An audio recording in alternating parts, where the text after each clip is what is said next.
10,000, 15,000 या 20,000 है, और जो चाहते हैं कि थोड़ा थोड़ा पैसा इन्वेस्ट करके कम से कम 1 करोड़ रुपए का फंड बना लें।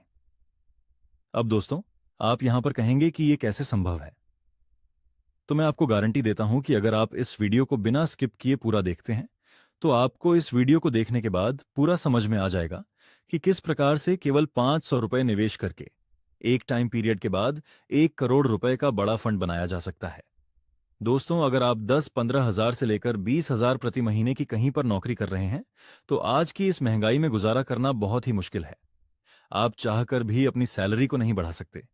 अगर सैलरी बढ़ाना चाहते हैं तो आपको पहली नौकरी छोड़कर दूसरी नौकरी करनी होगी, और आपके पैसे बढ़ेंगे तो मात्र 2 से 3 हजार।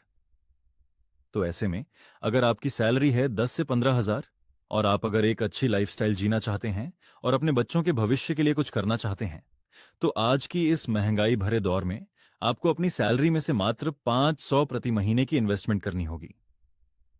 जी हां, सही सुना आपने, सिर्फ 500 रुपए की इन्वेस्टमेंट करनी होगी। दोस्तों, इसके साथ दो शर्तें हैं जिनको आपको फॉलो करना पड़ेगा। पहली शर्त है कि आपको अपनी इन्वेस्टमेंट को जल्द से जल्द शुरू करना होगा, और दूसरी शर्त यह है कि आपको अपनी इन्वेस्टमेंट को हर महीने लगातार इन्वेस्टेड करते रहना होगा, बिना किसी रुकावट के। तो अगर आप इन दोनों शर्तों को मान लेते हैं तो मैं आपको यह सुरक्षा देता हूं कि आप आने वाले टाइम में अपने गोल को अवश्य अचीव कर पाएंगे। अब सवाल यह आता है कि एसबीआई के किस म्यूचुअल फंड में निवेश करना है और 1 करोड़ का कॉर्पस बनाने के लिए कितने साल तक निवेश करना होगा। तो इसके लिए आपको वीडियो पूरा देखना होगा, बिना स्किप किए। दोस्तों, हमारा मकसद यही है कि आपको सही और सटीक जानकारी देना, जिससे आप अपने फाइनेंशियल लक्ष्य को हासिल कर सकें। आज हम जिस एसबीआई के म्यूचुअल फंड के बारे में बताने वाले हैं उसका नाम है एसबीआई ब्लू चिप फंड। इस म्यूचुअल फंड के एनवी की बात करें तो अभी इस म्यूचुअल फंड का NAV 99.2 रुपए चल रहा है। NAV किसी भी म्यूचुअल फंड की यूनिट प्राइस को कहते हैं। इस फंड को सिलेक्ट करने के कई रीजन हैं। पहला रीजन है कि आप अपने निकटतम एसबीआई बैंक में जाकर इस फंड में निवेश कर सकते हैं। ऐसे बैंक आपके छोटे बड़े शहरों में जरूर देखने को मिल जाएंगे और आपको ज्यादा ढूंढने की जरूरत नहीं होगी। दूसरा रीजन है कि एसबीआई का यह म्यूचुअल फंड बहुत ही अच्छा रिटर्न देने वाला फंड है। अगर आप लॉन्ग टर्म पर्सपेक्टिव से इस म्यूचुअल फंड में इन्वेस्टमेंट करते हैं तो इसने काफी अच्छे रिटर्न अब तक लोगों को दिए हैं। अगर हम इस म्यूचुअल फंड के एनालाइज्ड रिटर्न की बात करें तो इस म्यूचुअल फंड ने अब तक 16% तक का रिटर्न बनाया है। दोस्तों, ये जो रिटर्न हम आपको बता रहे हैं ये कोई 1-2 साल के रिटर्न नहीं है, बल्कि जब से यह म्यूचुअल फंड लॉन्च हुआ है तब से अब तक इस म्यूचुअल फंड ने एवरेज 16% का रिटर्न बनाया है। इस फंड की ग्रोथ काफी अच्छी है, और सबसे अच्छी बात यह है कि इस म्यूचुअल फंड का एक्सपेंस रेशियो 0.81% है, जो कि काफी कम है। अगर आप इस म्यूचुअल फंड में इन्वेस्टमेंट एसआईपी के माध्यम से करना चाहते हैं तो मिनिमम 500 प्रति महीने की इन्वेस्टमेंट आप इस म्यूचुअल फंड में शुरू कर सकते हैं। और अगर आपका बजट थोड़ा अधिक है तो आप महीने का 1,000, 2,000 रुपए या जितना भी अच्छा आपका बजट है उतना इन्वेस्टमेंट कर सकते हैं। एसआईपी में मैक्सिमम इन्वेस्टमेंट की कोई लिमिट नहीं है। अगर आप लंबा सम इन्वेस्टमेंट करना चाहते हैं तो भी यह एक बेहतरीन विकल्प है। दोस्तों, अगर हम इस म्यूचुअल फंड के पोर्टफोलियो एलोकेशन को देखें तो पता चलता है कि यह म्यूचुअल फंड किस किस जगह पैसा निवेश करता है।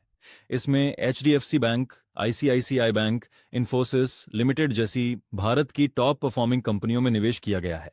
इसका मतलब है कि यह फंड मैनेजर आपके पैसे को अच्छी और मजबूत कंपनियों में लगाता है, जिससे रिस्क काफी कम हो जाता है। ये कंपनियां स्थिर हैं और अच्छा रिटर्न देती हैं, जिससे आपको लॉन्ग टर्म में ग्रोथ देखने को मिलती है। दोस्तों, ये mutual fund equity fund category में आता है, जिसे हाई रिस्क और हाई रिटर्न फंड माना जाता है। हालांकि इसका रिस्क उतना ज्यादा नहीं है जितना स्मॉल कैप म्यूचुअल फंड्स में होता है। अब दोस्तों, सवाल यह आता है कि 500 रुपए प्रति महीना इन्वेस्ट करके 1 करोड़ कैसे बनाएं। मान लीजिए आप इस फंड में हर महीने 500 रुपए निवेश करते हैं। अगर हम 15% सालाना रिटर्न का अनुमान लगाएं तो 20 साल तक निवेश करने पर जो आपकी कुल निवेश राशि होगी 1,20,000, आपको जो रिटर्न वैल्यू होगा 6,37,977 कुल फंड वैल्यू 7,57,977 रुपए। लेकिन अगर आप 500 रुपए प्रति महीने की इन्वेस्टमेंट को 10 साल और बढ़ा देते हैं मतलब 30 साल तक इन्वेस्टमेंट करते हैं तो आप कंपाउंडिंग का मैजिक यहां देख सकते हैं। 30 साल तक निवेश पर जो आपकी कुल निवेश राशि होगी 1,80,000 रुपये, आपका जो रिटर्न वैल्यू होगा 33,24,910 रुपये कुल फंड वैल्यू 35,24,910 रुपये। यहां आप देख सकते हैं कि 10 साल और निवेश करने से आपका रिटर्न 6 लाख से बढ़कर 33 लाख हो गया। अगर आप इसी इन्वेस्टमेंट को 5 साल और बढ़ा देते हैं, मतलब 35 साल तक अगर आप 500 रुपये प्रति महीना जारी रखते हैं, तो 35 साल में जो आप टोटल इन्वेस्टमेंट करेंगे वह आपकी कुल निवेश राशि होगी 2,10,000 रुपये। आपका जो टोटल रिटर्न होगा 72,20,322 कुल फंड वैल्यू रुपये 74,30,322। अगर आप इसी रुपये 500 प्रति महीने की इन्वेस्टमेंट को 2 साल और जारी रखते हैं, मतलब 37 सालों तक जारी रखते हैं, तो आपकी कुल निवेश राशि होगी 2,22,000 रुपये। आपका जो टोटल रिटर्न होगा 98,03,022 रुपये। कुल फंड वैल्यू 1,25,320 रुपये। दोस्तों, यहां से यह साफ है कि अगर आप हर महीने 500 रुपये निवेश करते रहेंगे और धैर्य रखेंगे तो आप 1 करोड़ रुपये का फंड बना सकते हैं, लेकिन इसके लिए समय और अनुशासन की जरूरत है। अगर यह जानकारी आपको पसंद आई हो तो वीडियो को लाइक करें, चैनल को सब्सक्राइब करें और वीडियो देखने के लिए धन्यवाद।